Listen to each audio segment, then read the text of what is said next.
ce qui nous permet d'enchaîner, et c'est pas moi qui vais parler, sur les débats d'orientation budgétaire. C'est un moment important chaque année, et je vais laisser bien sûr l'adjointe en charge des finances, Dominique Lachenal, vous faire cette présentation. Merci, Monsieur le maire. Bonsoir à toutes et tous. Bonsoir pour ce débat d'orientation budgétaire. C'est vrai que je ne crois pas qu'on peut s'extraire de notre territoire global, que ce soit transfrontalier ou du pôle métropolitain ou des relations avec les autres PCI, mais nous allons quand même faire un focus sur notre propre territoire, notre ville d'Annemasse. Donc, vous savez que nous avons ce premier rendez-vous. Ce n'est pas le dernier de l'année sur la période budgétaire. Le rapport d'orientation budgétaire que vous avez reçu donne une vision d'ensemble au conseil municipal avec l'ensemble des indicateurs financiers qui sont significatifs, mais aussi pour l'évolution des ressources budgétaires et toutes les informations nécessaires sur les ressources humaines comme sur les prospectives ou les perspectives d'investissement qui sont utiles à notre projet de ville. Ce rapport donc retrace les différentes politiques mises en avant par notre équipe majoritaire et ce que nous avons pu choisir.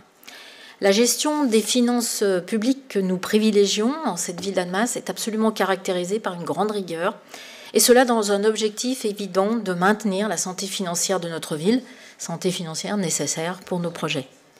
Cela nous a permis précédemment de traverser la période de crise sanitaire Covid, mais elle nous permet surtout aujourd'hui de soutenir nos réponses d'action publique en fonctionnement, mais aussi de poursuivre nos investissements dans un contexte économique international, national, européen et parfois local, assez difficile, avec une inflation toujours présente et très impactante pour les populations.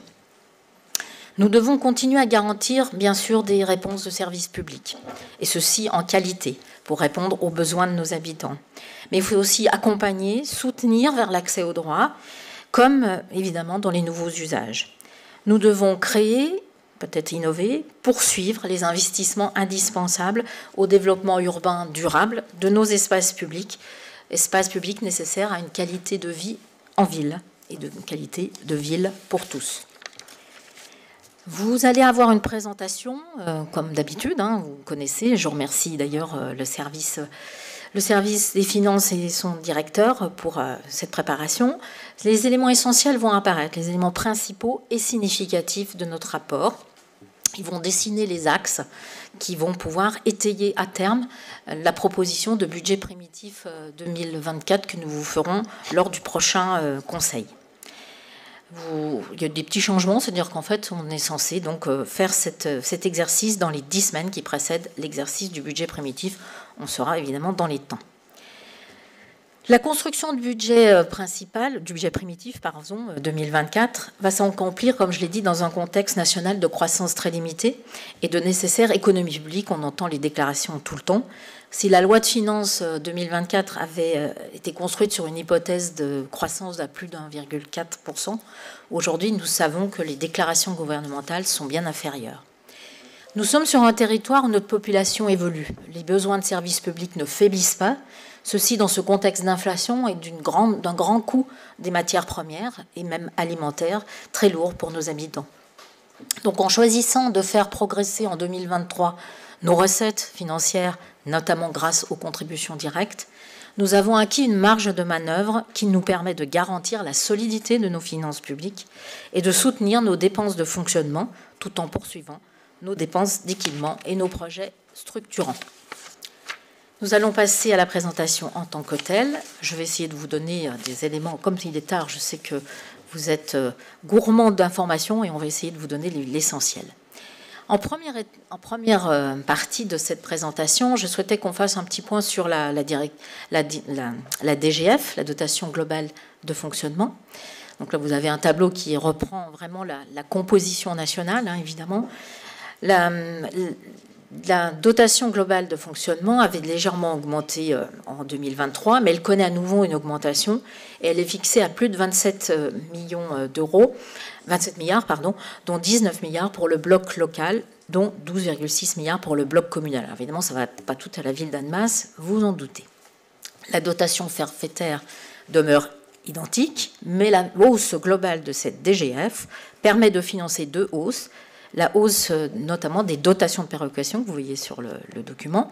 La dotation d'abord de solidarité urbaine et cohésion sociale, DSU, dont nous profitons ici à la ville, avec 140 millions, et la dotation de solidarité rurale, qui augmente également. Ça, c'est pour le contexte. Autre contexte, plus local cette fois, qui est le pacte financier et fiscal.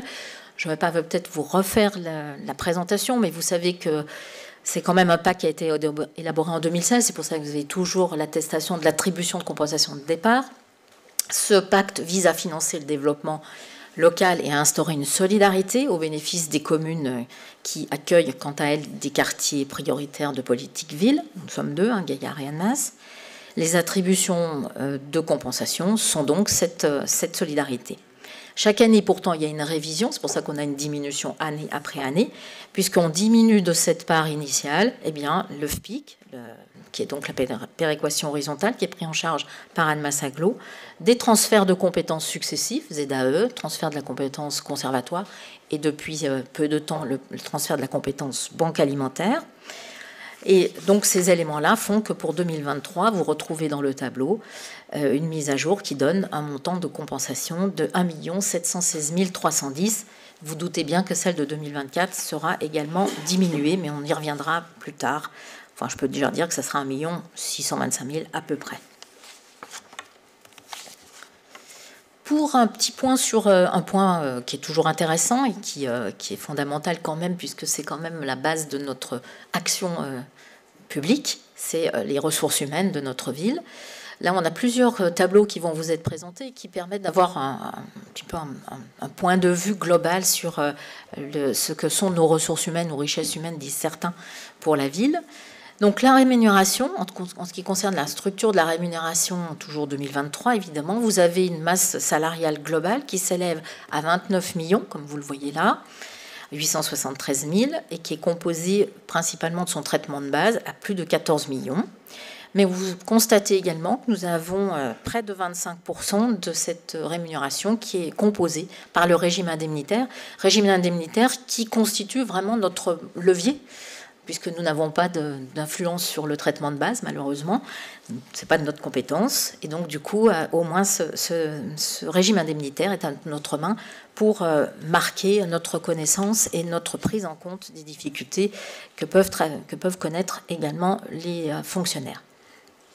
Cette masse salariale est aussi marquée en cours d'année par des augmentations du SMIC, mais aussi par le point d'indice qui s'était installé.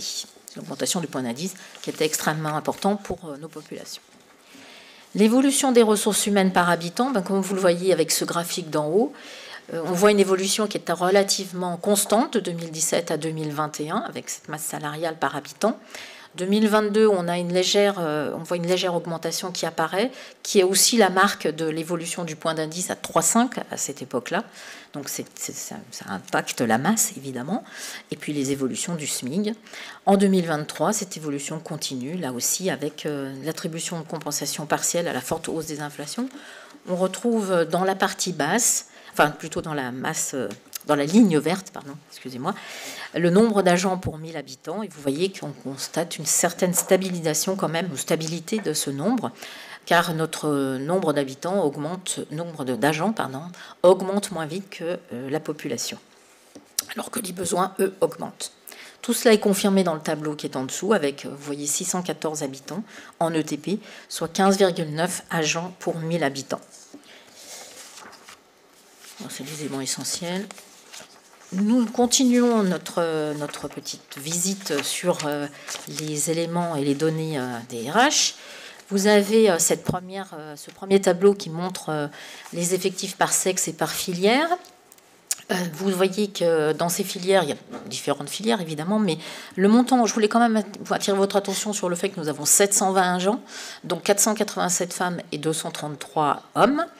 Entre les filières, vous voyez, c'est la filière technique quand même qui vient en tête, avec la filière animation, puis administrative, puis médico-sociale, la police, enfin, la culture, le sport et quelques autres marqués. Alors, j'en ai pas mis même. Bon, il y a quelques autres également, mais qui sont très peu nombreux. La suite. Sexe et statut. Donc là, nous sommes là, évidemment, le statut, vous avez ce qui est le propre de la fonction publique. Donc vous avez au total 386 agents qui sont titulaires, 235 femmes, 151 hommes. Nous avons 35 agents qui sont stagiaires, mais surtout, nous avons également 299 agents contractuels. Vous savez qu'on avait quand même, pas seulement, on a des ETP bien sûr, mais on a quand même des personnes qui sont engagées sur des missions spécifiques. Les hommes, les femmes, vous voyez la répartition. En fait, et en finale, les catégories. Donc nous avons là aussi 556 agents qui relèvent de la catégorie C, ce qui est vraiment une part importante. C'est important à savoir en termes de, là aussi, de traitement. 385 femmes, 171 hommes. Et puis nous avons également 87 B, 56 femmes, 31 hommes, et 74 A, 44 femmes, 30 hommes. Enfin, nous avons la pyramide des âges, pour ici. Donc une pyramide qui se confirme, hein, nous l'avions déjà dit l'année dernière, avec une part vraiment de vieillissement. Vous avez la rubrique 45-54 et plus de 54, qui est importante, qui laisse entrevoir évidemment des départs à la retraite. Et donc tout un travail de réflexion est en cours pour voir comment, là encore, mieux recruter et mieux accompagner aussi les personnes vieillissantes. Enfin, on n'est pas vieux à 45 ans, hein, on travaille bien. Bon, ceci dit, vous voyez que les hommes sont plus vieux que les femmes. Voilà. Plus âgés, pardon. Merci de me faire remarquer. Plus âgés. Oui, c'est de la sémantique. Alors, perspective d'évolution du personnel. Maintenant, l'année 2024 devrait être marquée par la création d'environ 14 postes en équivalent temps plein. Et cela concerne plus particulièrement la direction éducation, petite enfance, mais aussi des directions tranquillité publique, jeunesse, commande publique et transition écologique. Il sera nécessaire d'inscrire à environ 600 000 € en année pleine au budget prévisionnel pour financer ces créations. D'autres éléments essentiels arrivent évidemment pour l'année 2024. Ce sera la mise en place de l'indemnité de résidence, qui est vraiment extrêmement intéressante pour l'ensemble de nos agents. L'augmentation du point d'indice appliquée depuis, en année pleine cette fois-ci, qui est appliquée depuis juillet 2023, qui sera appliquée sur l'ensemble de l'année. Et enfin, les augmentations du SMIC, applicables depuis janvier 2023, mais qui sont aussi applicables depuis ce 1er janvier 2024, sans oublier le classique GVT, et nous reprendrons ça plus tard. Petite parenthèse quand même, qui est un élément fondamental. Vous savez que la ville d'Annemasse, comme d'autres collectivités et les entreprises du territoire, est confrontée à beaucoup de difficultés de recrutement, avec une forte concurrence. Et il est donc extrêmement important d'accentuer l'attractivité de la collectivité. Donc il faut renforcer notre politique salariale, ça vous le savez, on l'a déjà dit, puisqu'on ne peut pas travailler sur le traitement de base, mais on travaille sur ce qu'on appelle le régime indemnitaire. Ça donnera lieu à des éléments que vous verrez dans le budget primitif. Mais il faut également travailler sur une identité positive de nous, ville, employeur. Et pour cela, il faudra se pencher encore sur le règlement du temps de travail et pour les soutiens à la formation. Il faut aussi savoir s'adapter à les nouvelles attentes des nouveaux actifs en ce qui concerne le monde du travail. Et ceci demandera de l'agilité. Voilà pour cette partie personnelle. Nous allons continuer sur les orientations budgétaires avec des indicateurs. Je sais que vous êtes toujours attentifs et intéressés par ces indicateurs, ceux-ci et les comparatifs qui viendront après. Donc ce premier tableau donne des indications, des indicateurs très favorables. Vous voyez que dans l'ensemble, ils sont extrêmement intéressants. La capacité d'autofinancement par habitant, 303,4, elle s'améliore nettement, comme vous le voyez, on passe le niveau d'avant la crise, c'est ce qui donne notre capacité à autofinancer une grande part de nos investissements. Donc on est extrêmement satisfait de ces éléments-là. Les dépenses d'équipement par habitant, 507,7. Donc là, ce sont des dépenses qui ont particulièrement augmenté en 2023. Nous avons passé une année 2022 un peu complexe, puisqu'on a eu pas mal de freins, ou en tout cas de décalage de projets. Là, c'est le contraire. Nous sommes sur des travaux qui ont commencé et qui aboutiront cette année à des mises en œuvre. L'encours de la dette par habitant, Donc un recours très limité à l'emprunt que nous avons jusqu'à maintenant pour financer les dépenses publiques, et donc c'est en cours à diminuer. L'intérêt de la dette qui est aussi en train de diminuer. Sur le bas du tableau, vous avez toujours un chiffre qui est important, qui est celui de l'encours de la dette au 31/12 donc 2023, vous voyez, en baisse par rapport à 2022. Nous avons l'encours de la dette par rapport à l'épargne brute. Et là, nous sommes également sur un élément vraiment très intéressant, puisque on est à 2,5, ce qui est en diminution par rapport à l'année dernière.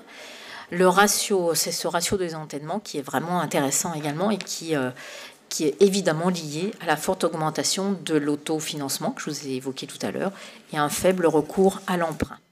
Nous verrons plus loin que c'est également une confirmation de la bonne situation de nos indicateurs de façon comparée avec les autres villes. Si on fait un petit focus sur l'encours de la dette, donc là, vous voyez qu'une évolution en millions depuis 2017, elle apparaît quand même relativement stable, et c'est là vraiment l'illustration d'un recours modéré à l'emprunt pour financer nos projets d'investissement. Un autre graphique encore, qui montre la répartition de la dette par tranche de taux. Donc vous voyez, nous sommes vraiment sur une dette concentrée sur la tranche 0 à 1%, ce qui est vraiment très intéressant et qui note des marges de manœuvre également.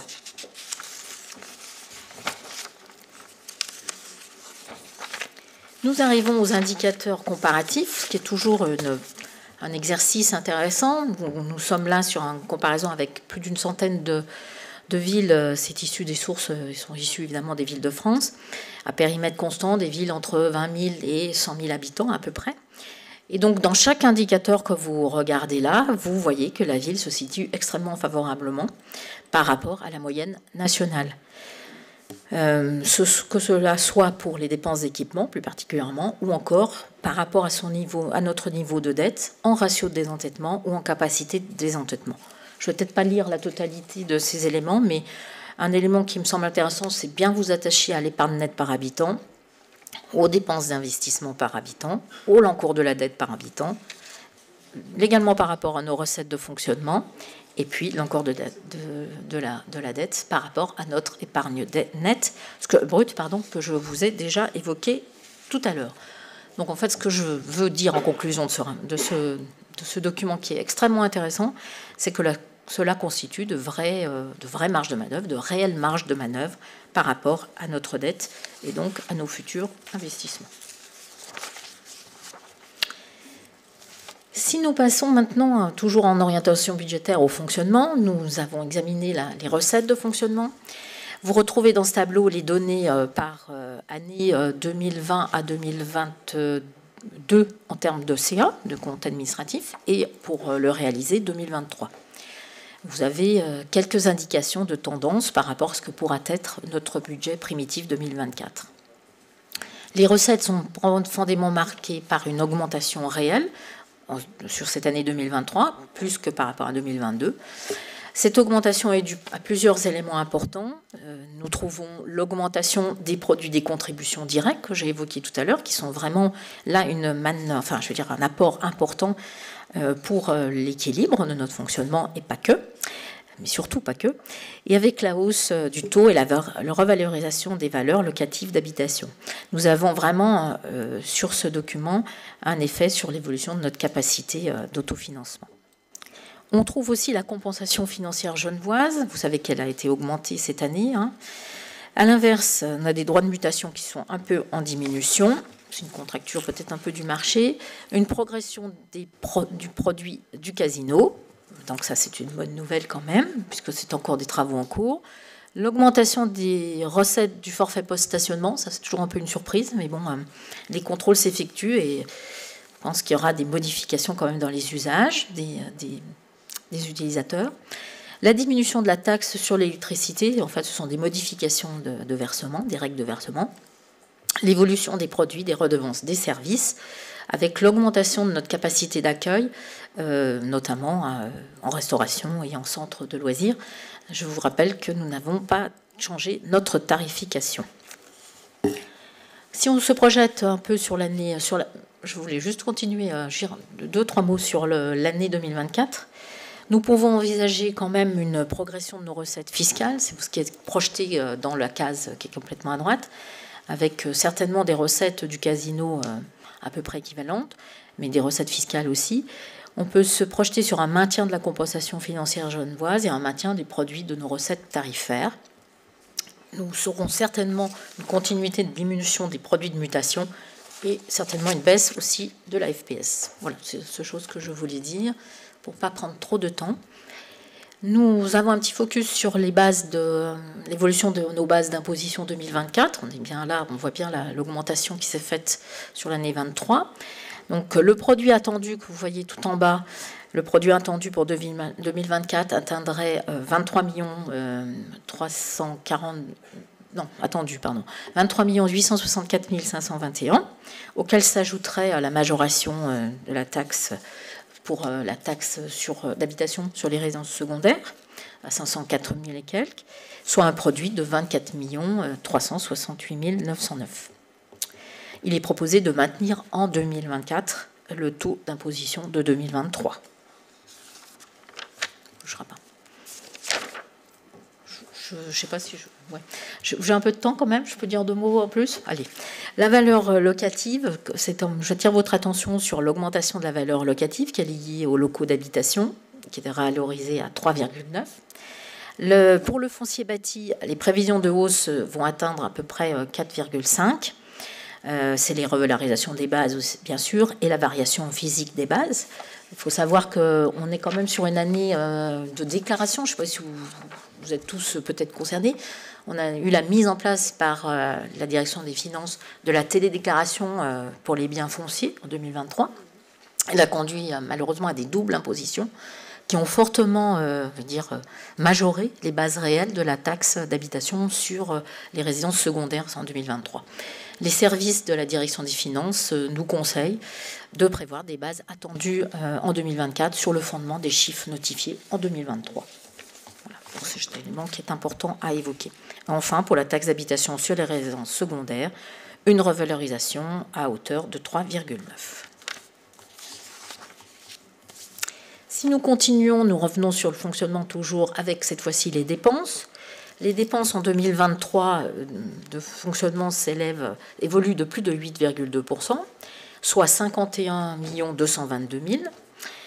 C'est une situation qui est proche de celle de 2022 avec la poursuite de l'inflation et évidemment l'augmentation des dépenses d'énergie. Ça se traduit dans les charges à caractère général, avec une augmentation à 16,4, énergie, développement des services quand même et restauration scolaire. Et puis un engagement, il y avait aussi là-dedans l'engagement pour le Tour de France. Les charges de personnel sont aussi en progression. Nous retrouvons des explications très claires, qui sont ce que j'ai évoqué tout à l'heure, qu'on a fait le focus sur les éléments liés aux ressources humaines. Nous retrouvons les augmentations du SMIC, et c'est vraiment une bonne chose. Les revalorisations du point d'indice, pareil. La prime exceptionnelle de pouvoir d'achat, encore un élément sur lequel nous nous sommes engagés et qui est extrêmement important. Et des créations de postes, évidemment, que nous avions annoncées dans le DOB de l'année dernière, 2023. Je vous rappelle que nous avons quand même un personnel qui est en grande partie en catégorie C. Nous retrouvons aussi dans ces dépenses les évolutions de la subvention du CCAS, là aussi des besoins croissants qui s'installent pour les plus précaires, les subventions aux associations qui sont également en augmentation afin de soutenir toutes leurs actions, et comme évoqué tout à l'heure, la dette, les intérêts de la dette qui sont en diminution. Si nous faisons une petite projection sur 2024, là aussi, nous avons quelques possibilités. D'abord, une augmentation de nos dépenses de fonctionnement par rapport à 2023. On ne peut pas y échapper parce qu'en matière de charges à caractère général, on va continuer à être malgré tout marqué par l'augmentation des prix des fluides. Mais aussi, nous avons, comme vous l'avez vu tout à l'heure par le débat également par rapport à ce qui a été les conclusions des assises, nous aurons aussi à développer nos services. Les places en crèche, l'accueil en périscolaire, l'extension du centre de supervision urbain pour les forces de police et toutes les actions que nous avons à mener vis-à-vis de la jeunesse et des plus précaires. Pour le CCAS, il sera nécessaire aussi de prévoir une augmentation de subventions pour faire face à l'augmentation des distributions et assurer de nouvelles actions de solidarité complète envers toutes ces populations.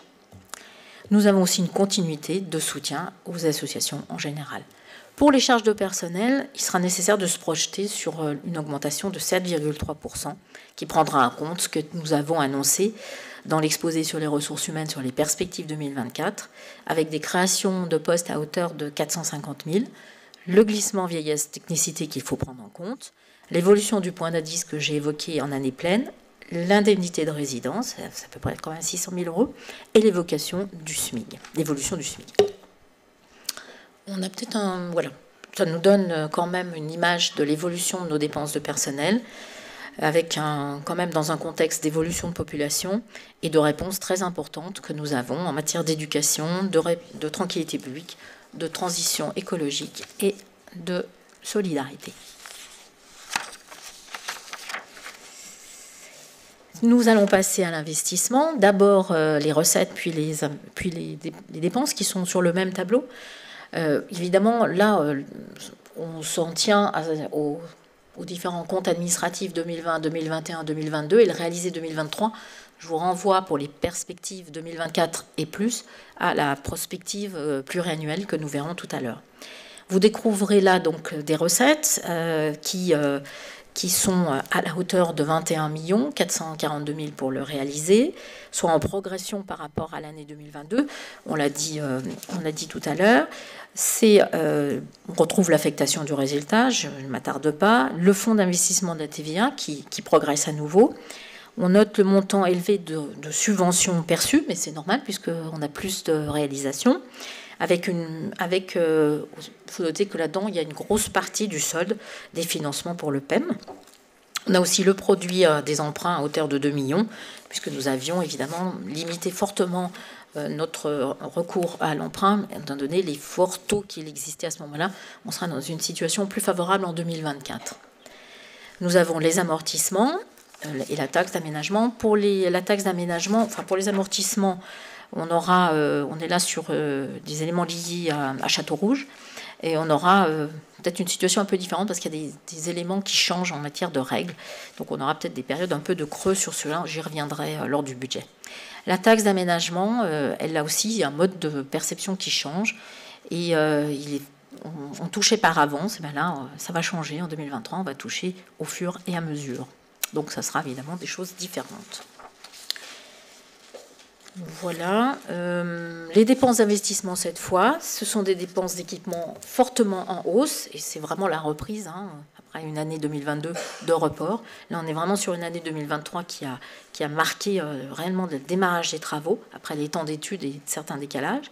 Nous avons les locaux de la tranquillité publique qui aboutiront dans peu de temps. Le groupe scolaire Camille Claudel qui aboutira aussi, qui continue sur cette... Louise Michel, pardon, n'importe quoi. Louise Michel, Camille Claudel, il y a longtemps qu'il est fini. Les travaux de la piétonisation qui sont très très importants également et qu'on voit tous les jours et qui continueront encore. Et puis les remboursements d'emprunts.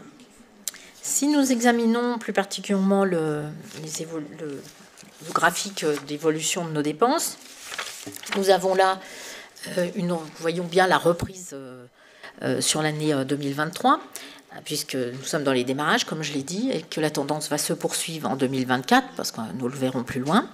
Nous constatons sur la période 2019-2023 un niveau d'investissement moyen à 17,5 millions, qui nous rapproche de la... Mais c'est surtout l'année 2023 et 2024 qui va nous rapprocher de ce qu'on avait évoqué à un investissement à hauteur de 22 millions sur l'ensemble du mandat.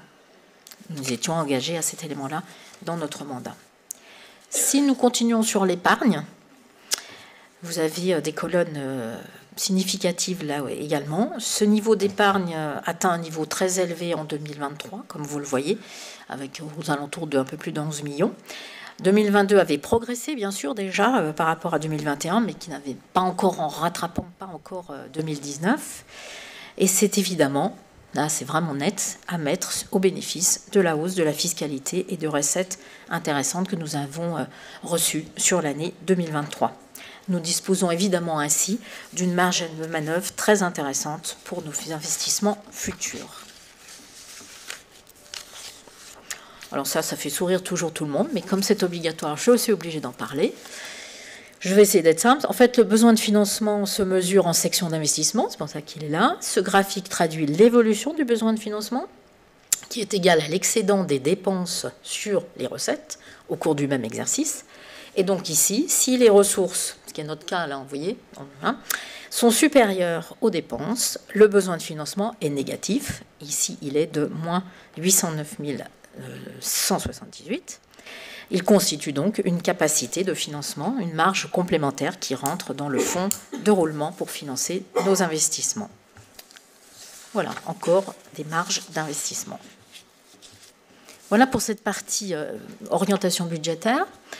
Nous allons rentrer dans quelques éléments de prospective financière avant d'arriver à la PPI elle-même. Les deux graphiques qui sont présentés là sont à lire en commun parce qu'ils sont, c'est la même, c'est vraiment une situation qu'il faut comprendre ensemble.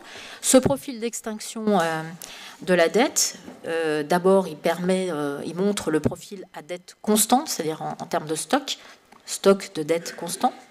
Et il nous permet d'envisager un recours à l'emprunt à hauteur de 4 200 000 en 2024. Vous voyez qu'on a ce petit décrochement. Et un recours à environ 3 millions chaque année suivante, si nous restons évidemment sur une capacité d'emprunt à volume constant. Évidemment, si on emprunte plus, on dégradera un petit peu. Si nous examinons l'autre tableau qui est sur l'annuité de la dette, l'annuité de la dette, je vous le répète, c'est le poids de la dette chaque année dans nos remboursements. Là, nous constatons une diminution importante de cette annuité à partir de cette année 2024, environ de 700 000. Cela permet d'envisager, là aussi, d'emprunter de façon plus importante, sans trop alourdir l'encours de la dette. Donc, ce qui fait que nous pourrions mobiliser, si nous nous projetons sur cette année, nous pourrions mobiliser à peu près 8 millions d'emprunts supplémentaires, soit 12 millions possibles, puisqu'on a parlé tout à l'heure des autres 4 millions, avec une légère augmentation de l'encours, mais qui ne mettrait pas du tout en danger les équilibres financiers de nos finances publiques, et surtout qui ne mettrait pas en danger notre ratio de désendettement. Je vous rappelle que nos indicateurs étaient très favorables tout à l'heure, notamment en comparaison avec les autres villes. Nous allons passer maintenant à une analyse sur les années plus les années à venir.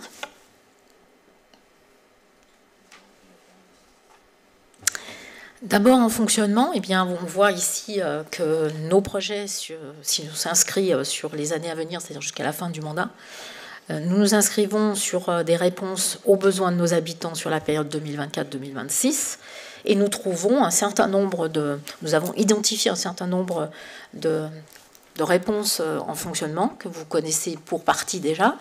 L'ouverture progressive du nouveau groupe scolaire Louise Michel avec 17 classes à terme, donc on est sur un registre à 600 000 € annuels.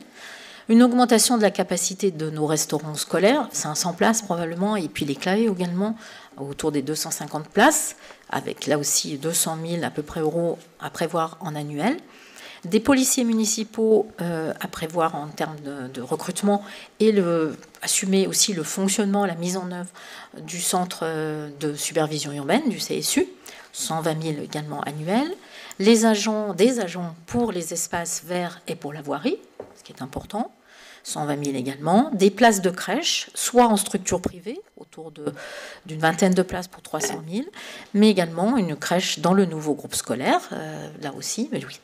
Louise Michel pour à peu près 30 places, 300 000 € annuels également, et évidemment un effort de notre part, enfin une action choisie pour soutenir nos agents avec la réflexion sur un RIF7 augmenté, ou en tout cas nouveau RIF7 à hauteur à peu près de 500 000 annuels. Pour l'investissement, cette fois, nous trouvons des projets très importants, évidemment, mais on y reviendra dans le détail après, mais une projection pluriannuelle de 133 millions de 2021 à 2026, soit une moyenne d'investissement, comme je le disais tout à l'heure, à hauteur de 22 millions sur la période dite. S'il faut savoir que pour financer ces éléments, ces différents investissements, nous avons recours en priorité aux subventions, on l'a dit tout à l'heure, nous cherchons toujours des subventions extérieures. Nous utilisons notre autofinancement qui est important et qui a été dégagé grâce à la section de fonctionnement. Et ceci pour les prochaines années qui s'annoncent, 2024, 2025, 2026. En raison de nos indicateurs très favorables, comme évoqué, profil d'extinction de la dette, diminution de l'annuité d'emprunt, faible niveau d'endettement de la commune, nous pouvons envisager un recours important à l'emprunt, comme évoqué tout à l'heure, ceci pour 2024 comme pour 2025. Comme nous l'avons déjà évoqué en examinant les graphiques des profils d'extinction de la dette et d'évolution de notre annuité, grâce à notre autofinancement, ce recours complémentaire à l'emprunt dégradera peu nos équilibres financiers, enfin ne dégradera même pas nos équilibres financiers, et il permettra, en revanche, il sera peut-être intéressant de le projeter un peu plus loin, de façon à bénéficier de taux, enfin dans l'année, je veux dire, de taux les plus bas possibles. Voilà, donc on va peut-être attendre un petit peu. Sur les emprunts, donc ce graphique présente à la fois... Oui, merci. Ce graphique, on n'a pas vu le précédent sur l'épargne. Si, ça, je ne l'ai pas vu. Là. Bon, d'accord. Je vais passer plus vite, moi. Sur les emprunts, nous avons sur 2024, enfin je voulais juste peut-être expliquer le fait que ce graphique présente à la fois les emprunts prévus dans le budget primitif, c'est ce qui est le budget, c'est ce qui est marqué dans le jaune. Ensuite, vous avez la présentation des emprunts prévisionnels, c'est ce qui est en vert.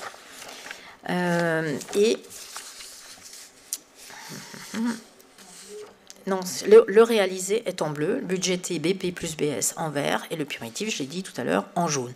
On voit que l'emprunt réalisé est systématiquement très proche de l'emprunt budgété. C'est donc un emprunt très modéré sur la période, je l'ai déjà dit tout à l'heure, mais je le répète, les sommes inscrites au budget primitif étant à chaque fois ajustées au budget supplémentaire par la reprise des excédents. Au vu de ces conditions favorables exposées, eh bien, le recours sera plus important, comme vous le voyez, sur l'année 2024 et à venir. Donc, je peux peut-être dire que dans même cet emprunt donc, sera à environ de 15 millions pour l'année 2024, ramené à 10 millions avec la reprise des excédents OBS. Et donc, pour 2024, le montant à mobiliser se situera évidemment à peu près entre 8 et 10 millions. Voilà pour cette partie. Nous allons entrer dans la prospective pluriannuelle d'investissement, et ce sera à la fin. Donc, dans un contexte contraint, la situation de notre endettement préalablement exposé et la gestion rigoureuse du budget de notre ville permettent de garantir la qualité du service public rendu aux habitants et les capacités d'investissement pluriannuelles indispensables au développement durable, dynamique et solidaire de notre ville. La PPI, qui fait partie intégrante de ce rapport, reflète plusieurs axes. La prévision annuelle d'investissement représente une vision prospective et synthétique des investissements. Elle se structure, cette prospective, en deux catégories, d'un montant de 133 millions sur 6 ans, avec les grands projets pour un montant à 87,5 millions et les dépenses récurrentes à hauteur de 7,6 millions. Et vous voyez ici la répartition de ces dépenses récurrentes. Les espaces publics, les propriétés bâties, les acquisitions foncières, les véhicules et engins. Il y a quelques autres éléments, mais qui ne seraient pas forcément significatifs sur un camembert de ce type. Et ça nous semblait intéressant que vous voyiez la répartition entre ces catégories. Merci. Si nous continuons, donc, puisque j'ai parlé des grands projets, opérations terminées d'abord, puis ensuite travaux et études en cours. Donc, dans les opérations terminées, vous avez les différents grands projets qui ont été identifiés jusqu'à maintenant et achevés, autant en termes de culture, d'enfance, de sport, de solidarité que d'espace public. Donc la maison de santé, par exemple, pour les solidarités, le pôle petite enfance avec sa rénovation thermique, l'extension de Château-Rouge. Bon, je ne veux pas vous lire, mais vous vous souvenez, mais c'est important de montrer ce qui a été fait. Voilà, ça c'est acquis. Et puis nous avons, tout ça pour 22 millions, quand même, 364 272. Et nous avons après les travaux, études en cours et prévisions pour 65 205 279. Et là, vous avez là aussi réparti entre les différentes thématiques. Vous retrouvez la piétonisation et le tram, la passerelle sur l'Arve, bon, toutes des choses très importantes, très impactantes et surtout très structurantes pour notre territoire. L'écoquartier de Château-Rouge, vous avez des opérations connexes en voirie pour Gauguin et Ferry, la ZAC Étoile avec Taponnier, l'aire de jeu Zola, les nœuds des Trempières, bon, le cœur de quartier de Romagny avec sa plaine de jeux. Et on continue ensuite sur l'enfance et l'éducation, Nelson Mandela, l'école Louise Michel, le centre, c'est la page d'après. Voilà, merci. Le Mermoz, centre de loisirs MJC, la rénovation de l'école Bois-Livron, l'urbanisme avec le parc du Brouat, les acquisitions des lots de faux, qui ne sont pas une mince affaire et qui sont très importantes là aussi dans nos projets. Pour le bâtiment, eh bien, le travail sur le CTM, l'hôtel de ville, et les locaux, parcs et jardins. Encore en la culture, la maison des mémoires, et le sport, le terrain de rugby synthétique et les boucles sportives. Donc vous voyez la répartition, et on atteint bien les 133 169 551 sur la période 2021-2026. J'en arrive à la conclusion, monsieur le maire. L'Europe et la France connaissent un contexte, comme je l'ai dit en introduction, de diminution progressive de l'inflation, mais pourtant encore très marquante, avec une tentative de reprise économique. Pour autant, il y a des grandes tensions encore sur les prix de l'énergie, sur l'alimentation et les services comme sur les salaires. Et dans un bassin de vie transfrontalier comme le nôtre, où les inégalités sociales sont fortement présentes, notre ville s'engage toujours à assurer les réponses de services publics qui sont nécessaires pour assurer l'accès à la justice sociale et l'accès aux droits de tous les habitants, mais aussi pour apporter tous les investissements indispensables. Donc nous maintiendrons en 2024 le taux des contributions directes 2023 et nous maintiendrons le niveau de tarification de nos services. Les projets d'investissement durable qui sont menés depuis 2020 et qui continueront sur les 3 années à venir marquent notre territoire et continueront à le marquer. Ils accompagnent l'évolution de la mobilité, ils développent la piétonisation, ils étendent la végétalisation, ils poursuivent la rénovation énergétique de nos bâtiments publics, ils ouvrent et améliorent les établissements scolaires et ils soutiennent les équipements sportifs et culturels. De nombreux projets arrivent dans leur phase de mise en œuvre et d'achèvement en 2024. Et grâce à notre gestion rigoureuse et équilibrée qui est menée depuis de nombreuses années, grâce à notre décision courageuse et responsable d'augmenter en 2023 les contributions directes, cette situation favorable de nos indicateurs, notre niveau d'épargne et notre capacité de désendettement nous permettent de financer et de réaliser nos engagements auprès des Alsaciens et nos projets d'investissement sur les 3 dernières années. Notre autofinancement augmenté, nous pouvons financer une grande part de nos investissements pour les 3 ans à venir. Nos ratios nous laissent une capacité de désendettement largement inférieure à la moyenne nationale, et ceci laisse des possibilités d'action et de financement de nos investissements par la mobilisation d'un emprunt plus important.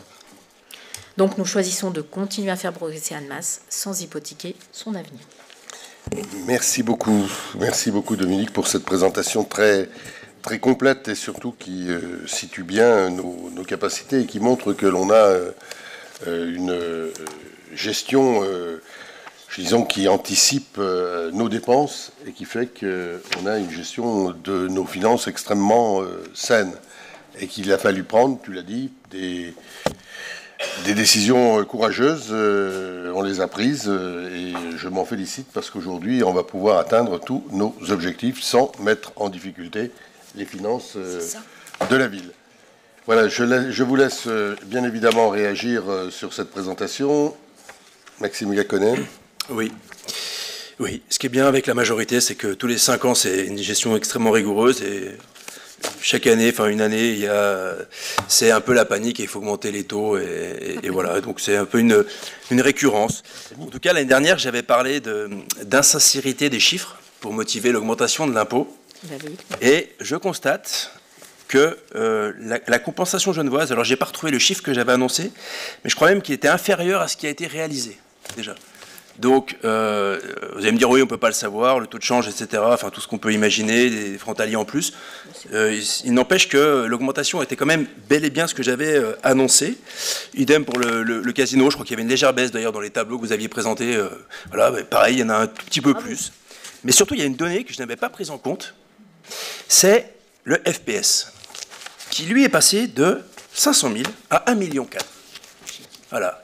900 000 euros d'augmentation. Donc je pense sincèrement que l'augmentation des taux de l'année dernière était injustifiée. Alors là, vous êtes en train de dire c'est formidable, grâce à ça on peut augmenter, on peut faire le projet qu'on a réalisé, qu'on a proposé aux Annemassiens. Merci beaucoup, et je pense que les Annemassiens, pour le coup, en auront pour leur argent.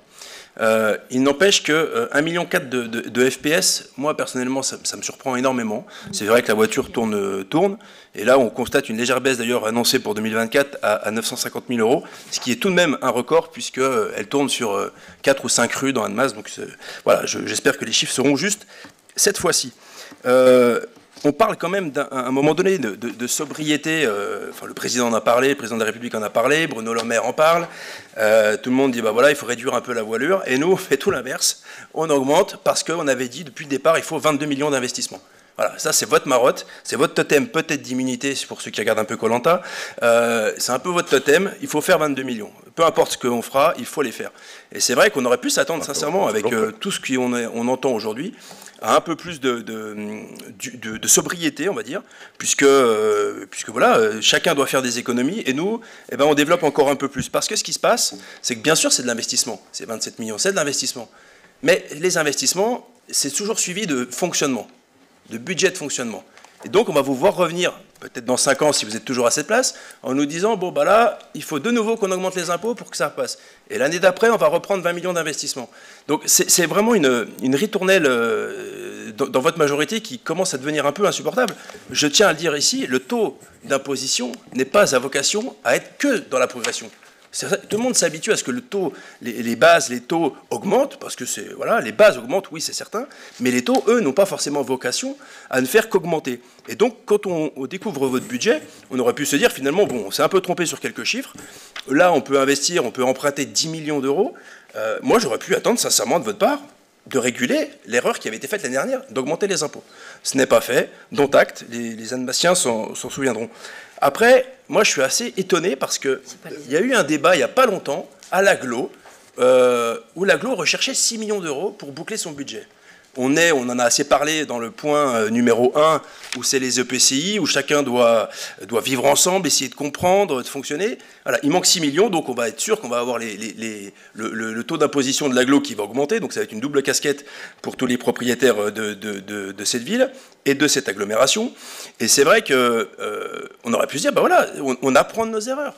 L'Agglo avait un excédent incroyable, vivait aussi avec beaucoup d'argent, voilà, on n'avait pas besoin, on empruntait, on faisait plein de projets, etc., jusqu'au jour où, cette année, il manque 6 millions. Voilà. Donc ça doit nous servir d'exemple, parce que finalement, on pourrait se dire, bah voilà, soyons un peu plus sobres dans nos dépenses. Il n'empêche, vous en êtes encore arrivé à la conclusion qu'il faille encore investir 27 millions d'euros, c'est un record, me semble-t-il. Certainement, bien sûr qu'il y a des projets, moi je m'étonne encore si je ne dis pas de bêtises, je crois que Camille Claudel est à hauteur de 16 millions, me semble-t-il, d'investissement, et là on est à 21 millions pour Louise Michel. Alors certes, les choses ont évolué, les matériaux coûtent peut-être plus cher, mais voilà, il y a plein de projets, voilà, il faut répondre aux assises du Perrier, il faut répondre à plein de choses. J'avais déjà tenu le même discours l'année dernière, il y a un moment donné, il faut de la sobriété, il faut couper. Vous allez me dire, vous faites que des choix, c'est l'éternel, l'élu doit ne faire que des choix. Mais sincèrement, dans un contexte comme le nôtre, où du plus haut de l'État, on nous dit de sobriété, bah nous, on arrive et poum, on pète 27 millions d'investissements et 10 millions d'emprunts, même s'ils seront un peu minorés peut-être avec les excédents. Il n'empêche, on est vraiment à contre-courant, parce que je le redis, tout investissement a du fonctionnement derrière. Voilà. J'aurais bien sûr, c'est un débat, j'aurais bien sûr souhaité une baisse des impôts, parce que pour montrer un signe fort à ce que l'Annemassien finalement paye, mais peut aussi des fois avoir des bonnes surprises, surtout quand ceux de l'Agglo, je le redis, vont augmenter. Merci. Merci, M. Boucher. Michel. Oui, après tant d'éloquence, je ne sais pas si je vais être à la hauteur. D'abord, je ne regarde pas Koh Lanta, donc cette partie-là de totem m'échappe un peu. Alors effectivement, nous avons des marottes, puisque chaque année, nous discutons un peu de la même chose. Vous nous dites,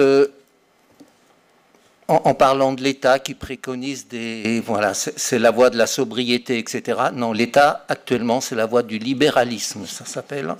D'accord, c'est-à-dire j'affaiblis les services publics, ça vous fait sourire, mais moi ça ne me fait pas sourire.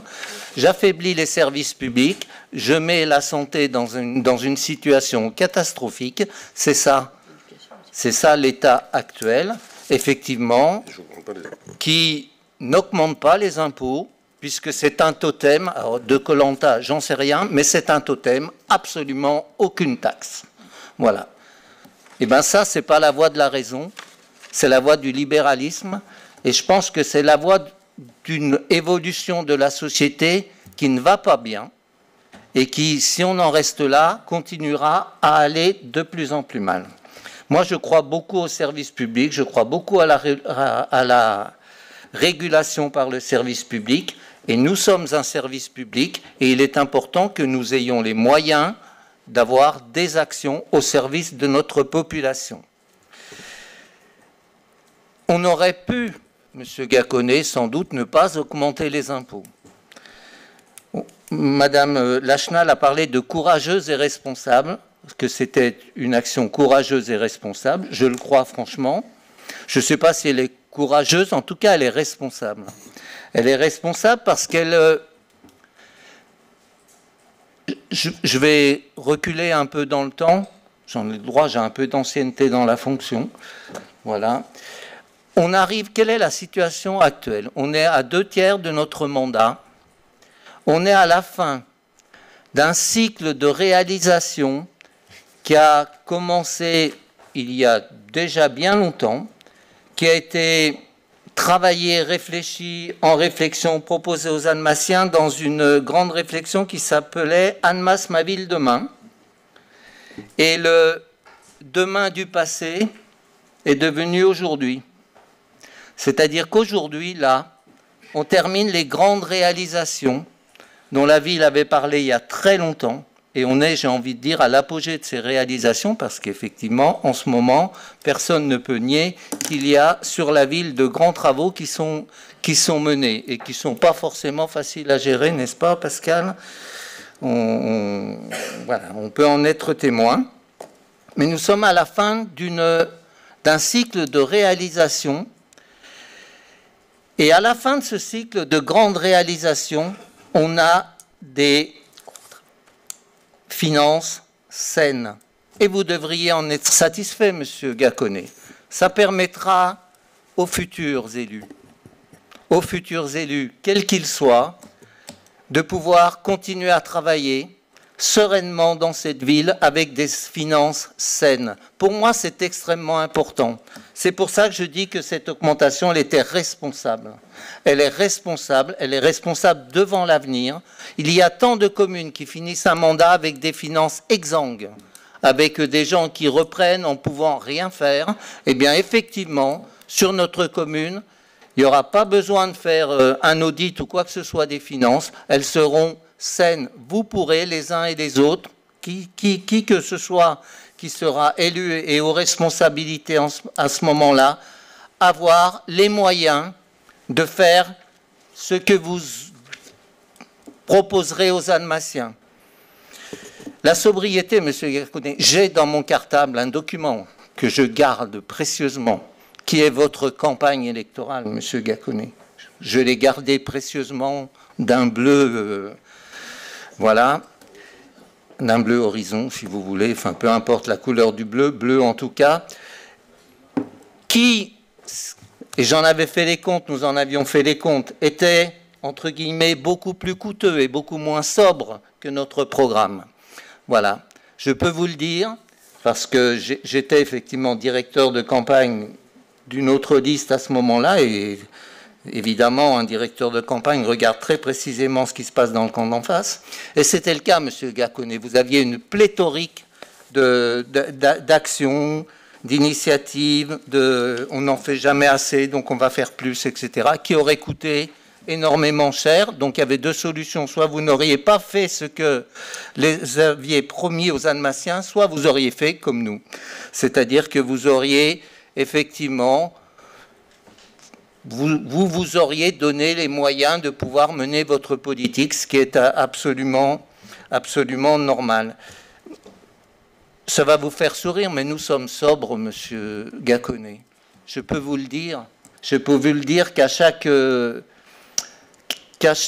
projet, nous sommes très regardants à la dépense. Voilà, ça peut vous étonner, mais moi, je ne suis pas dépensier, naturellement dépensier, et je pense que ça se retrouve dans notre travail d'élu, notamment au pôle aménagement où nous gérons beaucoup les investissements. Et effectivement, si cette école elle est un peu plus chère que la dernière, bah, c'est qu'elle sera de qualité, qu'elle a des conditions de construction extrêmement écologiques, qui permettra d'avoir moins de dépenses de fonctionnement dans le futur aussi. Voilà. Il y a une crèche, c'est pas qu'une école, oui, par rapport à Camille Claudel, il y a une crèche en plus, vous avez raison, c'est-à-dire que c'est pas seulement une école, mais c'est une entité. Voilà. Donc nous sommes à la fin d'un cycle, je pense, là, de réalisation, donc qui seront terminés en cette fin de mandat, et c'est pour ça que vous en avez souri et vous vous y êtes opposé sur le fait de réouvrir une nouvelle perspective, une nouvelle réflexion. Maintenant, c'est très important sur la ville du futur, sur la ville de 2050, sur Annemasse 2050. Voilà, je crois que vous ne rentrez pas dans cette... J'ai vu que nous allions faire de l'entre-nous, de l'entre-soi, donc quand je parle, c'est de l'entre-nous.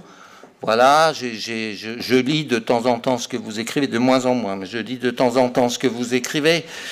Je vous invite à ce qu'on ne soit pas qu'entre nous, c'est que vous soyez présents. D'ailleurs, je crois que vous avez le président de votre association de soutien qui s'est porté volontaire et que nous allons le prendre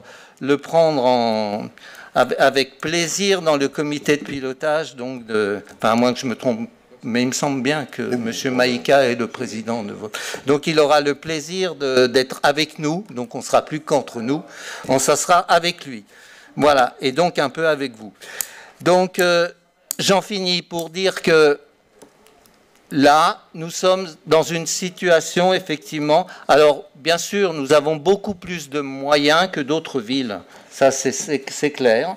Voilà, mais je pense qu'effectivement, nous avons aussi... Notre situation frontalière fait qu'il y a aussi un niveau d'exigence qui est extrêmement fort, qu'il est absolument très important de travailler sur les aménagements, la mobilité. Et je suis très heureux que nous soyons capables de garder nos niveaux de service dans des situations, effectivement. Nous avons un niveau de service en fonctionnement qui est extrêmement important. Et moi, je n'ai jamais entendu un Annemassien me dire au niveau des services qu'on en faisait trop. À chaque fois, on me dit, vous en faites pas assez. Voilà. Donc, je pense qu'il faut être honnête dans ce qu'on exprime. Si on veut avoir des services publics forts, si on veut une ville qui se transforme, qui se transfigure positivement là, et qui va de l'avant, qui soit moderne et résiliente, eh bien, ça demande quelques moyens. Nous avons effectivement augmenté les impôts fonciers, dans un contexte, M. Gaconnay, vous ne le dites pas et je vais le dire, dans un contexte où la taxe d'habitation a été supprimée pour tout le monde. Et si on fait la différence pour les collectivités locales entre le coût qui a été supprimé et notre augmentation, je veux dire, elle est très favorable aux contribuables. Merci. Merci. M. Gaconnay, vous voulez reprendre la parole? Oui, bien sûr. Je ne sais pas par où commencer, par contre. Bon, on va reprendre le début, le libéralisme. C'est vrai que je ne peux pas vous critiquer à titre personnel sur vos choix politiques, en tout cas partisans. Il n'empêche qu'autour de votre table, et notamment pour ceux qui ont suivi la campagne, le gouvernement qui est en place et le parti qui est en place avait eu tendance un peu à vous soutenir, et beaucoup sont autour de la table, font issue de ce gouvernement, ce que je ne peux pas me targuer. Donc, pas du gouvernement. Enfin, du gouvernement, du parti Renaissance. Pas encore. Renew, En Marche, enfin, je ne sais plus comment il s'appelle aujourd'hui, mais enfin voilà, tout ça pour dire que vous devez avoir des sacrés débats en municipalité, parce que je pense que c'est assez intéressant la remarque que vous venez de faire, même si par contre je suis prêt un peu à la partager. La sobriété, elle ne peut pas se faire forcément que dans les investissements, M. Boucher, elle peut se faire aussi dans le fonctionnement. C'est toujours, vous me dites toujours, oui, on a vu votre programme, etc. Oui, les programmes sont un programme d'investissement, par nature. Mais les économies peuvent aussi se faire sur le fonctionnement. C'est justement notre différence. Quant au programme que vous citez, je sais que vous l'avez, Monsieur Boucher, puisque quand je vois le nombre de propositions qui sont reprises par vous et votre majorité, oui, je me doute que vous l'avez, et notamment la préemption commerciale que nous verrons tout à l'heure. Je ne me souviens plus du numéro, si vous pouvez me le dire, ça me fera grandement plaisir. Voilà. Annemasse 2050, bah vous l'avez dit, hein, forcément, je suis ravi d'ailleurs qu'un mouvement, une association du mouvement Génération Annemasse puisse y participer, même si je regrette qu'elle ne fasse pas partie du COPIL association, ce qui aurait été plutôt logique, mais voilà, qui a été remise ailleurs, mais bon, elle aura toujours été là.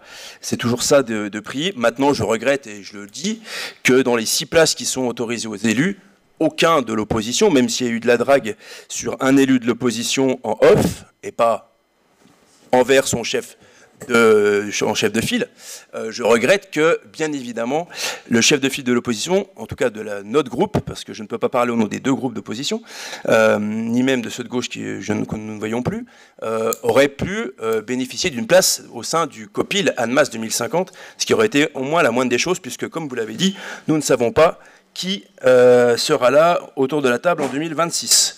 Voilà ce que je voulais dire. Le débat est toujours passionnant, de toute façon, avec Michel Boucher sur les finances, l'impôt et tout ce que cela conduit, mais c'était un plaisir.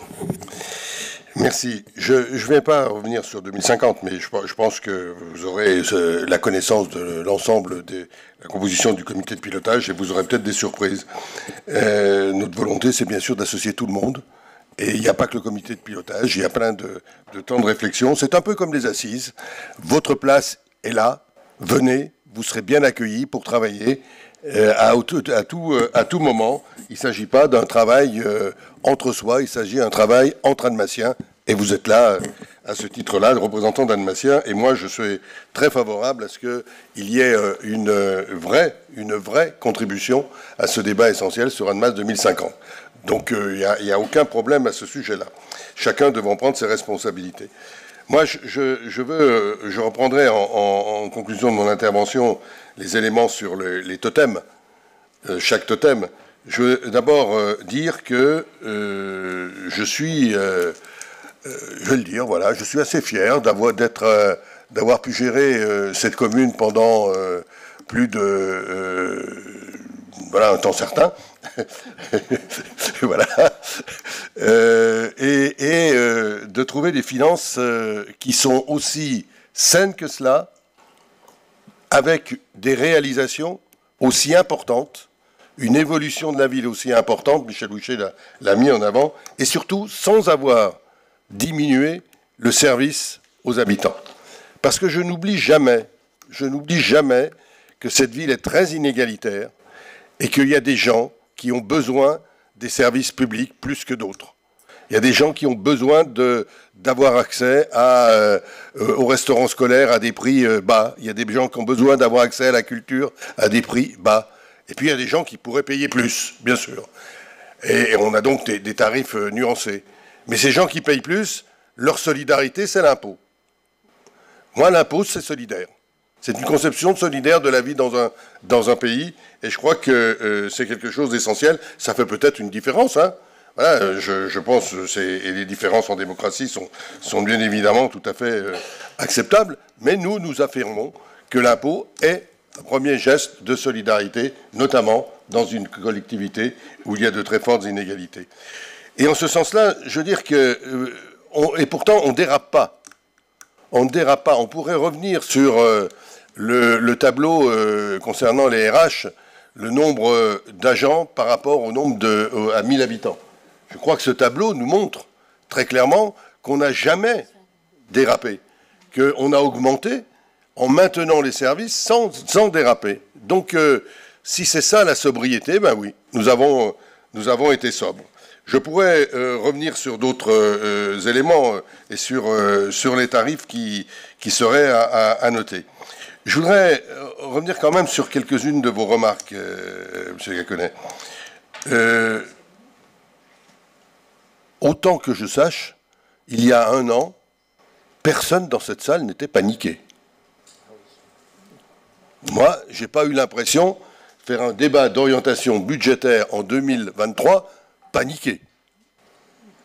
C'est simplement dit, nous avons simplement dit, qu'il était raisonnable et qu'il était, alors courageux, je veux bien, mais qu'il était responsable d'augmenter la taxe foncière parce que c'était le moment de le faire pour ne pas frapper les contribuables, vu ce qui se passait sur la taxe d'habitation. Je ne reviens pas sur ce que Michel Boucher a dit et qui est un vrai constat, mais parce qu'aussi, nous avions la possibilité de réaliser nos objectifs. Et on n'a rien caché. Les 120 millions sur les 20 millions par an, maintenant 22, parce qu'il y en a, on a fait un peu moins sur certaines années, c'était au départ. C'était au départ, c'était notre programme. On l'a dit comme ça. Il y aura 20 millions d'investissements par an. Eh bien, on a fait 20 millions d'investissements par an et on met des finances saines. Et c'est important d'avoir des finances saines. Parce que, je peux dire, y compris pour avoir été président de l'Agglo, mais l'Agglo, c'est pas la ville.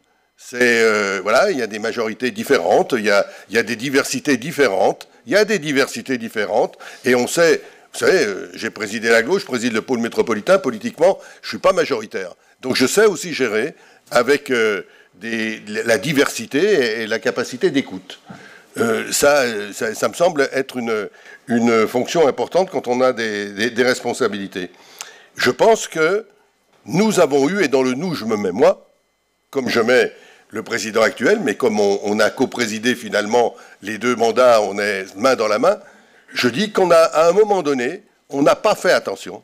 On aurait pu, on avait trop, vous l'avez dit, on n'était pas trop riche, mais on avait des marges qui nous ont permis d'avancer. Et aujourd'hui, y compris parce que les projets ont augmenté, inflation, etc., y compris parce que, en termes de besoins de fonctionnement, la demande des habitants de notre agglomération est plus grande, notamment sur le social, notamment sur la maison des solidarités, on a des choses à faire, c'est aussi la solidarité, il nous faut avancer. Et les propositions, vous le verrez, qui seront faites au Conseil communautaire et qui ont été travaillées lors de trois séminaires du bureau, c'est-à-dire avec les 12 maires et les 6 autres conseillers délégués, feront des propositions qui seront là aussi courageuses et responsables. Et j'espère que les gens de votre majorité, de votre groupe qui seront représentants à l'Agglo, le comprendront et iront dans ce sens-là. Aujourd'hui, raisonnablement, je vais demander à M. Bosson s'il peut le projeter, est-ce qu'on a dérapé sur la taxe d'habitation? Pas sur la taxe d'habitation, la taxe foncière. Est-ce qu'on a dérapé? Eh bien, regardez, c'est le chiffre d'aujourd'hui. C'est toutes les communes, là, enfin, vous voyez, c'est les communes, toujours les communes qui ont entre 10 000 et 100 000 habitants, vous les avez. Elles ne sont pas toutes, hein, mais vous les avez là. Et vous voyez qu'avec notre taux à 37,21%, on est largement encore en dessous de la moyenne française, à 46,34%, et bien loin de certains, avec des communes qui, je vous passe les termes, mais qui sont pas loin de chez nous. Je vois Voiron, par exemple, hein, je vois Le Creusot, M. Boucher, oui. Ils sont rouges. Voilà, c'est ça.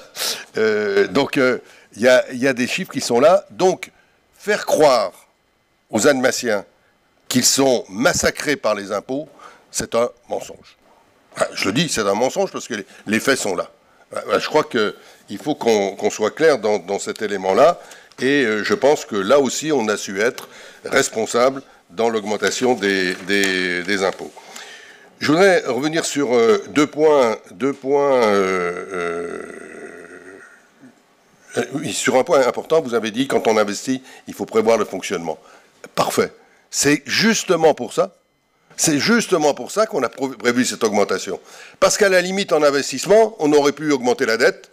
Et voilà, comme on a une dette qui n'est pas très importante, on aurait pu peut-être, se passer de l'augmentation et arriver au bout de nos investissements. Mais on ne serait pas arrivé à les faire fonctionner. Et vous avez bien raison de lier les deux. Et c'est parce qu'on a pris en compte le fonctionnement de nos nouveaux investissements que, eh bien, voilà, on est arrivé à cette décision raisonnable et responsable de l'année dernière. Et aujourd'hui, je peux vous dire que quand je vois ce qui se passe par ailleurs, je m'en félicite. Deux petits éléments. Vous avez parlé de la CFG, de l'augmentation de la CFG. Oui, mais qui pouvait savoir que la CFG, et je peux vous dire, mon directeur financier me connaît sur la CFG. Je suis toujours, je le pousse à mettre le chiffre le plus haut possible parce que je prends en compte la réalité. Mais l'augmentation, l'année dernière, du nombre de frontaliers déclarés pour Annemasse me surprend encore. Je ne sais pas. Peut-être que, parce qu'elle est supérieure à l'augmentation du nombre d'habitants. C'est quand même étonnant. Mais peut-être que, finalement, les mesures qu'on a prises sur les faux résidents, peut-être qu'elles ont fait leur effet, qu'il y a eu des déclarations importantes. Et puis, comme c'est des chiffres qui nous sont fournis par Genève, peut-être qu'ils ont été, voilà, ils ont corrigé et que c'est important. Mais personne ne s'attendait à cette augmentation-là. Personne. Par contre, cette année, si vous regardez les propositions qui ont été faites par Dominique Lachenal, vous verrez qu'on maintient on est un peu au-dessus du chiffre proposé l'année dernière. Donc, on est là aussi raisonnable. Quant au FPS, eh ben oui, je suis aussi surpris que vous. Parce que je croyais, moi, que les gens qui stationnent seraient raisonnables. Et qu'à partir du moment où il y avait des amendes, enfin des amendes des FBS, c'est pas des amendes, eh bien peut-être qu'ils allaient enfin mettre la pièce dans le rodateur. Or, on constate que les gens... Parce que qu'est-ce que c'est que les FPS? C'est les gens qui sont stationnés sur la voirie et qui ne payent pas ou qui payent insuffisamment. C'est uniquement ça. S'ils payaient, il n'y aurait pas de problème. Et le chiffre que l'on a là, c'est dû à l'incivilité d'un certain nombre de personnes. Il faut le dire comme ça. Si ça profite en plus à l'ensemble des Annemassiens derrière, tant mieux. Voilà, c'est pas Et peut-être... Moi, je me féliciterais, c'est pas pour quelques dizaines ou centaines de milliers d'euros que l'on perdrait, je me féliciterais que ce chiffre soit moins important, parce que ça voudrait dire que les Annemassiens, les gens qui viennent à Annemasse respectent le tarif de stationnement, et ce serait important. Enfin, dernière remarque, mais Michel Boucher l'a déjà abordé, je voudrais parler des totems. D'ailleurs, en vous rassurant, la diversité politique de mon équipe, elle existe, elle est là, mais elle vit bien. On ne partage pas tous les mêmes opinions, y compris sur le gouvernement. Ça ne nous empêche pas de gouverner la ville ensemble. Voilà. C'est aussi ça, la capacité à dépasser nos diversités politiques. Je voudrais dire qu'il y a deux totems. Moi, je suis extrêmement choqué par le totem utilisé aujourd'hui par une partie du gouvernement. Je viens de lire que le président de la République dit le contraire, donc j'attends que ce soit clair, donc je dis une partie du gouvernement. Aujourd'hui, j'entends Bruno Le Maire, et j'entends M. Cazenave, je crois, le ministre du Budget, dire qu'il faut faire 20 milliards d'économies cette année, 25 milliards l'année prochaine, et d'entendre sur quoi on va la faire, sur par exemple la non-indexation des retraites. Donc c'est les plus défavorisés qui vont ramasser. Eh bien moi je dis comme à la Minc, ça va vous surprendre, comme à la Minc, il est temps d'augmenter les impôts pour les plus favorisés en France. Parce que le totem de la non-augmentation des impôts crée de grandes difficultés, de grandes inégalités. Donc le totem qui est là, il a beaucoup plus de mauvaises conséquences que le totem que l'on emploie nous, qui est le service de la population. Je crois qu'il y a deux politiques, oui, il y a deux activités, deux positionnements. C'est où on prend l'argent là où il est, pour reprendre une expression un peu facile, j'en conviens, ou on on frappe les plus défavorisés parce que c'est eux où c'est plus facile. Et j'espère que chacun retrouvera la raison. La ville d'Annemasse s'honore d'avoir le totem du service de la population, et je crois que c'est ce qui nous permet d'avancer. Alors il y a encore 2 interventions, je vais vous redonner la parole parce que le débat est intéressant, mais j'aimerais bien quand même que, voilà, on conclue. Madame Meika. Oui, alors moi je voulais m'adresser à Dominique Lachenal concernant sa présentation. J'aurais besoin de quelques éclaircissements. Elle parle de la masse salariale, mais en enlevant les charges patronales. Alors, est-ce que les charges patronales, à un moment, sont remboursées à la commune pour qu'on n'en tienne pas compte? Ou quelle est la raison pour laquelle on n'a pas une masse salariale qui comprend, normalement, les charges patronales? Donc voilà, une petite explication là-dessus. Deuxième point, pourquoi on compare toujours notre ville, qui a des fonds frontaliers, qui a la redevance du casino, avec des villes qui n'ont pas toutes ces recettes? Quand est-ce qu'on va vraiment se comparer à des communes qui peuvent avoir des moyens comme les nôtres? Il ne faut pas oublier qu'on a quand même des moyens qui sont quand même exceptionnels. Ces fonds-là, tout le monde ne les a pas. Alors, on se compare toujours avec des communes qui n'ont pas ce retour. J'aimerais bien que, sur les prochains ROB, on puisse avoir des comparaisons qui concernent notre commune, qui soient un lien avec. Et je vais juste revenir quand même sur le FPS faramineux qu'on a pu toucher, la redevance, la dotation qu'on a eue sur les FPS. Il ne faut pas oublier non plus que SAGS a quand même mis en place cette jolie petite voiture qui a verbalisé tout le monde parce qu'ils étaient mal verbalisés sûrement, mais également parce que les gens ne savaient pas le fonctionnement. C'est-à-dire, par exemple, les personnes handicapées se sont retrouvées avec... C'est fini, ça, c'est fini. C'est vrai au départ. Non, mais je dis pas que c'est pas fini. Je dis que là, on a des recettes qui sont quand même liées à des erreurs des SAGS. Non. Donc, si. Non. Si. Non. Si. Et je pense que, ben oui, en effet, j'espère que ça va bien diminuer cette année parce que normalement, on n'est pas amené à avoir ce retour-là. Mais je pense qu'en effet, il y a eu des verbalisations qui ont été abusives et il ne faut pas l'oublier. Voilà.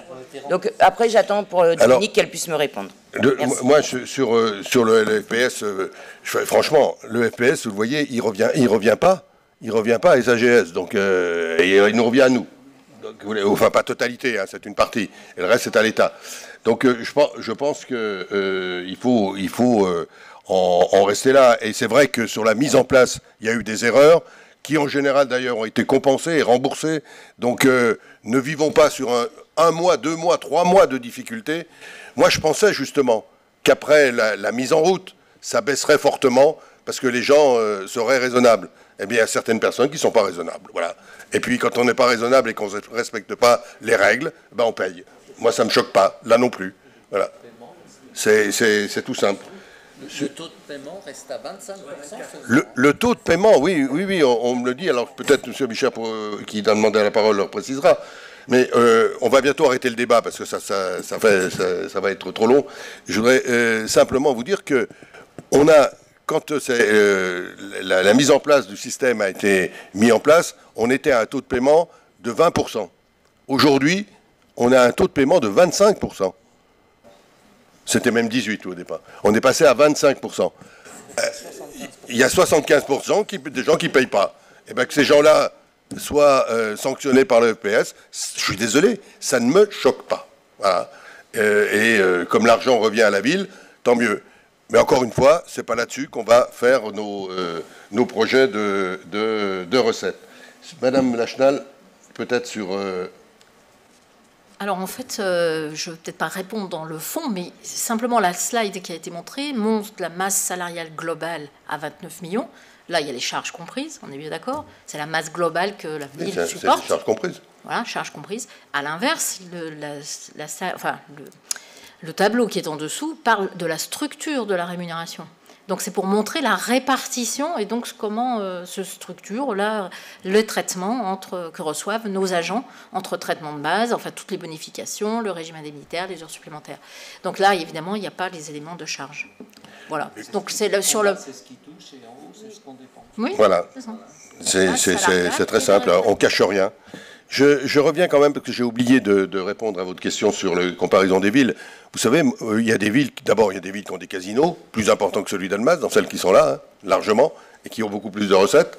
Puis il y a des villes qui ont d'autres recettes, hein, d'autres recettes que nous, on n'a pas. Il y a des villes très industrialisées qui ont des recettes que nous, on n'a pas.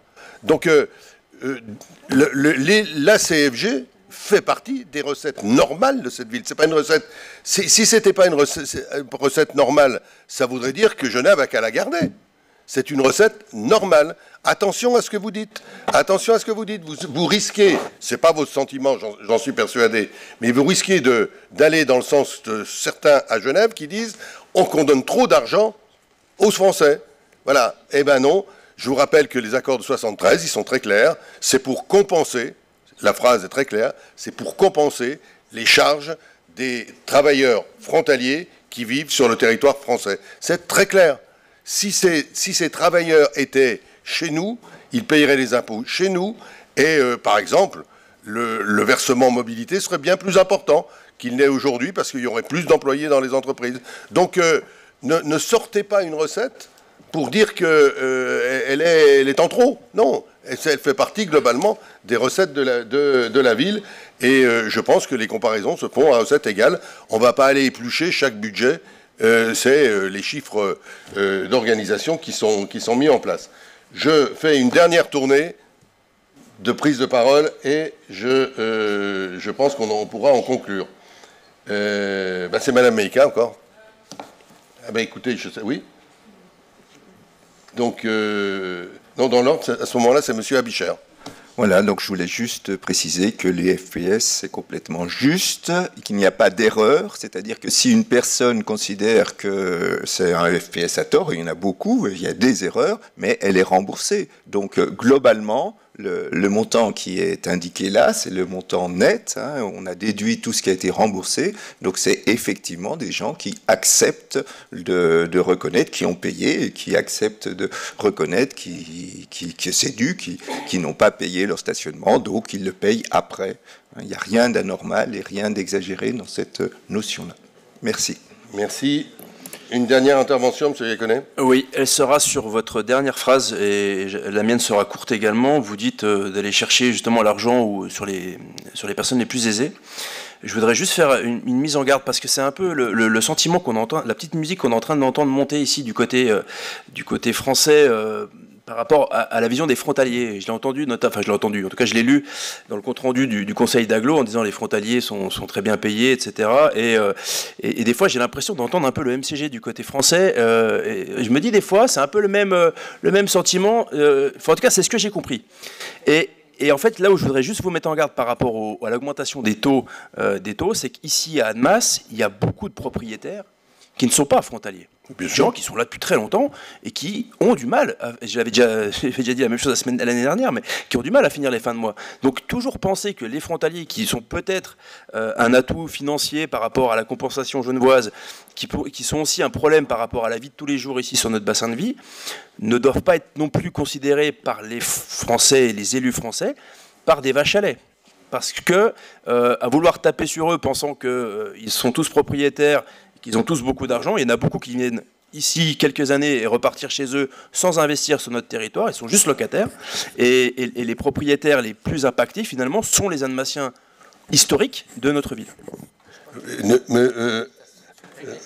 Ça n'empêche pas que la taxe d'habitation a été quand même supprimée, y compris pour les plus favorisés. Mais deux, M. Iaconet, si vous m'avez entendu, y compris dans mes fonctions d'ici de maire, mais aussi dans d'autres fonctions, critiquer les frontaliers de cette manière dont vous parlez là, et de parler de vache à lait, c'est que vous vous m'avez pas entendu. Parce que moi, jamais, je n'ai opposé les frontaliers aux non-frontaliers. Jamais. Parce que je pense que l'équilibre social, il passe par le respect des deux. Et il passe par la cohésion sociale. Les travailleurs frontaliers apportent beaucoup à notre région, y compris en ressources, y compris en pouvoir d'achat. Voilà. Et je ne leur tire pas dessus. Au contraire. Au contraire, et moi, je pense que ensuite, chacun doit payer sa part, suivant ses revenus. C'est tout. Ça ne va pas plus loin. C'est simplement cela. Mais ne me faites pas dire, et j'espère que vous ne le direz pas, ne me faites pas dire que je critique et que j'ai l'impression de parler des frontaliers d'une manière négative. Parce que ce serait vraiment, par rapport aux propos que je tiens, une vraie erreur. Je ne dirais pas un mensonge, mais une vraie erreur. Jamais je n'ai tenu ces propos. Voilà, je pense que, et je vous remercie les uns et les autres pour ce débat important, qui était riche, parce que c'est bien qu'on ait un débat sur... c'est fait pour ça, hein, le DOB, débat d'orientation budgétaire, il est fait pour débattre. Donc merci de ces propos. Ça montre aussi que, et c'est normal en démocratie, qu'on a peut-être deux visions politiques différentes, voilà, et de gestion différentes. C'est respectable. Vous assumez la vôtre, on assume la nôtre, mais on le fait en toute clarté. Et merci encore une fois pour le débat. Vous savez que c'est le mois prochain que l'on votera le budget en fonction des orientations qui sont aujourd'hui définies.